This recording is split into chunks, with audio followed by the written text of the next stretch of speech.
Okay, we have hit the finale of Your Honor. This episode was actually directed by the man himself, Bryan Cranston. I have to say, before jumping into my review, this was one of the funnest shows I've covered, and I'm happy that I've got to discuss it with all the comments and everyone viewing. I really appreciate all your support, and I've had so much fun. So let's just finish strong here talking about this, because it's a very interesting show because of many odd decisions it makes.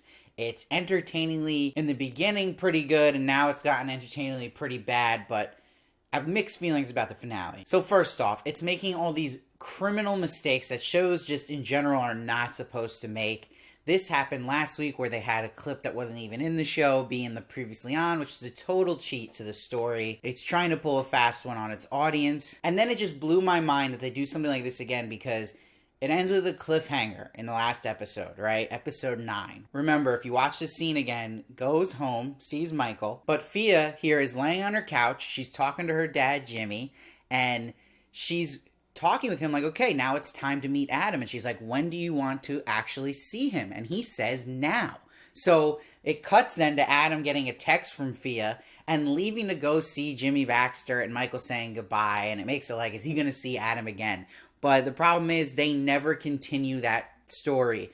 This never really actually happens in the timeline. It's crazy that it then opens episode 10 where, no, we're actually, him looking for Adam is Adam moping at the river about it. So it's like, well, did he meet Jimmy or not there? Like, what the hell is going on? And what I love about watching show finales, you start to expose a lot of storylines that had no end game, no payoff.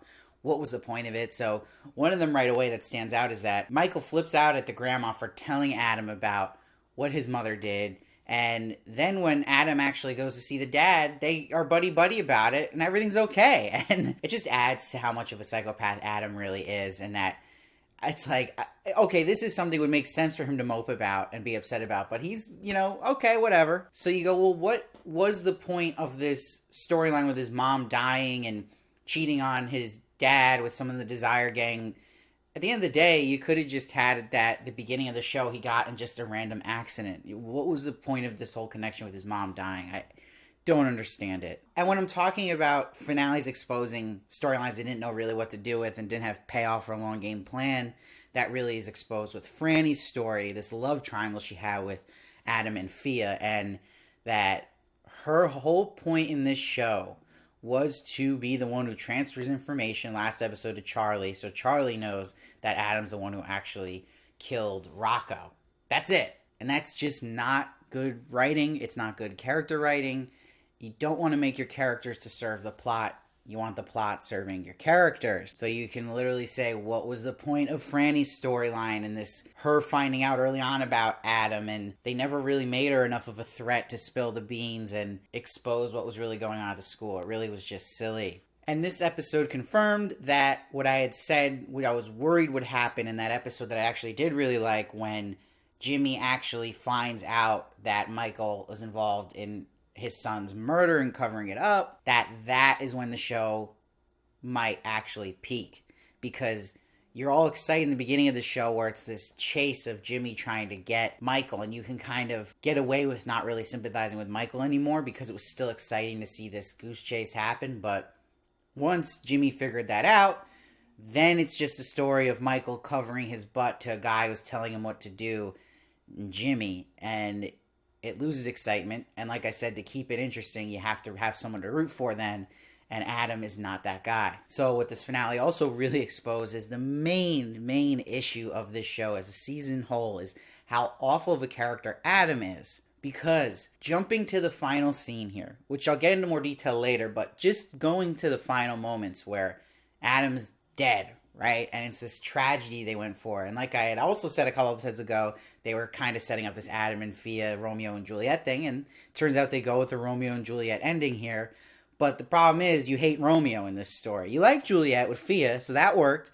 But you hate Romeo. That's not going to work. Adam has to be likable. So you're actually happy when he gets shot. I was. And it's like, no, that's not going to work to the feeling you're supposed to feel of the tragedy. You're supposed to feel with Michael losing Adam. And what did work was thematically with Michael that, yeah, okay, don't lie, don't cover up selfishly for yourself and for your son. You think you're doing something just, like he didn't even realize. He's like, oh, am I a bad person for covering for my son against my own protection? But Lee says to him in the scene I actually did like, she says like, hey, you had a whole family killed. So yeah, you are a piece of crap. So right there, you didn't have to still root for Michael because it still worked thematically that this man messed up and he made these selfish choices. Now he's paying the consequence of his son dying, who he was this whole time trying to protect. But to really make that scene be effective and the end work was to have us like Adam, and it wasn't there. That was the huge issue here. Then you would have been feeling sad in that last scene. Then you would have been like, wow, this is a really good tragedy here, like Shakespeare. But it's not. Shakespeare is rolling in his grave at this one. But what impressed me about this show is, in all these flaws I'm pointing out, to be fair, the acting's great all around.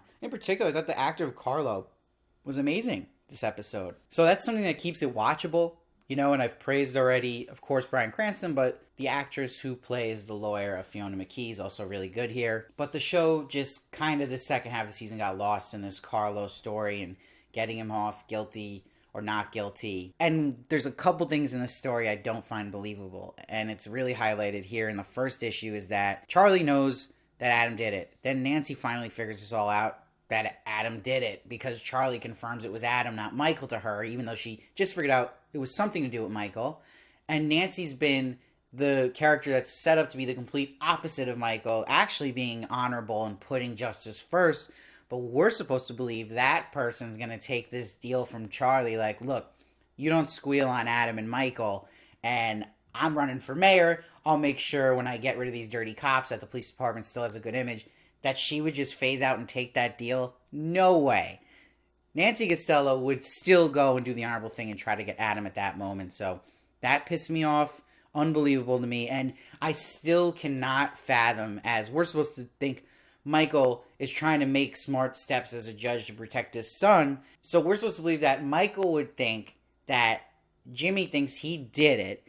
But if he gets his son cleared, Jimmy's just going to let him live his life happily ever after, even though he would think he's the one who killed his son. No way. I do not believe Michael would think that. He's too smart. It just doesn't make sense. But just to put the icing on the cake here for Adam's character, right?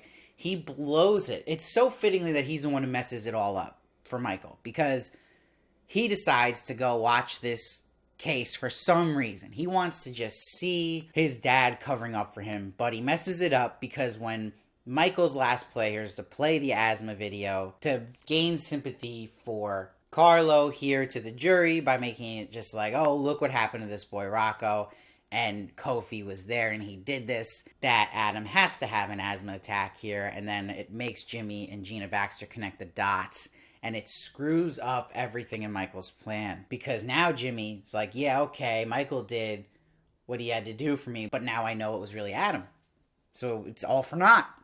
And I'm going to kill Adam. Oh, and the best part, and why Adam's so hateable as a character, no one can relate or feel for him, is that when he goes to this house party to celebrate Carlo getting off free here, the minute he gets to the hotel, he decides to turn his phone off again. He loves to do this. It's so convenient for the plot, but it also suffers because it makes the character an idiot, and you would just say to yourself, I would never do this. Even if you say this kid's just crazy and is just an idiot, still, if you're in those shoes, there's a part of you that knows, again, you've been warned by your father how crazy this family is, and that you're going into their den now. Why not just leave your phone on just in case? It just doesn't make any sense you would turn it off. And then when this inevitable climax happens, where Jimmy calls Michael, it gets exciting because Michael's got to run over there now to save Adam, but it gets silly how it's blocked here with him running to the window, then running between the bodyguards, not letting him, then back to the window, and then fighting with the bodyguards. It was so funny to me. It was like comical. And like I said, thematically it worked. It did work well with Eugene now being the one to justly try to go kill Carlo by the gun. He's the symbol of just the result of Michael's selfish behavior. But the only thing missing in this piece to land this ending was just to make Adam somewhat likable, so we can feel as the tragedy of, oh man, like you got your son killed that we love. No, like you're happy he got his son killed. Again, to be fair, I had said I really like the acting, and it continues here in this episode. I didn't think this was the worst episode. I really thought finally a good scene, which we haven't had a good scene in a long time, but I thought there was a really good scene here with Lee and Michael when they were just talking about Michael's character and hearing both sides of it right there for the audience to hear and kind of get that message clearer that, like, yeah, his mindset was, I'm not a bad person because I'm actually not choosing what I need, but I'm choosing what my son needs. But she points out, in doing that, you're actually screwing over a whole family of people and causing so much death. That was fine. It was good acting. I enjoyed that, but overall, it was silly and a lot of stuff didn't land. And again, what's so frustrating about the shows right now is they get to these finales and they don't know how to have payoffs, and you just wish sometimes they had a more clear plan to go to the end. And again, it's just a catastrophe to have that cliffhanger last episode and then this mysterious, well, what happened there? Did Adam end up going to see Jimmy? What exactly happened? It's like it never happened. I don't understand. They feel like they just went week to week with this thing and making it. So I'm going to give the finale about a 7.5. I still think there was some entertainment value here, and as silly as the end got, you're still kind of on the edge of your seat, like what's going to happen? Who's going to kill who? But it has so many issues like I've pointed out. And as for the show, I'm going to give it as a whole for the season a 6.3. I did think it started slow, but then it had a nice middle patch.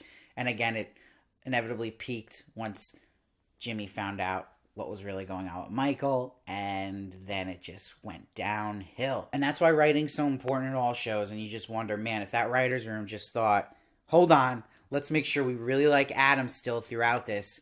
Make him a little smarter so the character can put themselves in his shoes and root for him, we'd have a completely different result in the show, and it would probably be a pretty good show. So with all that said, let me know what you guys thought about this finale, and I also want to hear what you guys thought about this season. What would you give a season score, and what you believe was the final verdict here, just about everything. Anything you want to say. Let it out now. And please stay with me if you enjoy these reviews. It means so much if you subscribe, and it helps me so much. You have no idea. We're doing a bunch of shows, movies. I do celebrity interviews as well, so I appreciate any support. And if you really love what I do here, I ask for a $2 monthly donation. There's a PayPal link down below. That will give me the means necessary to do this full time one day, and I'll be able to cover more shows and movies for you guys. And please follow me at Steve Varley Show on Twitter and Instagram for more of me, and I'll see you next time.